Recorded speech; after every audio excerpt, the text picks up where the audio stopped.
ధాన్యం కేంద్రం ఎలా కొనదో చూసుకుందామంటున్న సవాల్ చేశారు సీఎం రేవంత్. రైతులను ఇబ్బంది పడితే కిషన్ రెడ్డి పొలిమేరలు ఎలా దాటారో చూస్తామంటూ హెచ్చరించారు.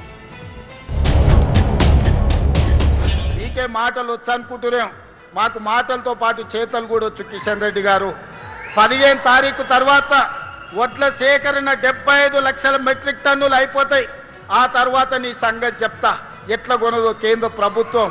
మొక్కలు ఎట్లా కొనరో, జొన్నలు ఎట్లా కొనరో, పొద్దు తిరుగుడు ఇత్తులు ఎట్లా కొనరో, మెట్రో రైలుకి ఎందుకు పైసలు ఇయ్యరో, రీజనల్ రింగ్ రోడ్డుకు ఎందుకు అనుమతి ఇవ్వరో, వరంగల్ ఎయిర్పోర్ట్ ఎట్లా రాదో, ఆదిలాబాద్ ఎయిర్పోర్ట్ ఎట్లా నిర్మించరో నీ సంగతి చెప్తా. పొలిమేరలు కూడా దాటో కిషన్ రెడ్డి నువ్వు అనుకుంటున్నావేమో.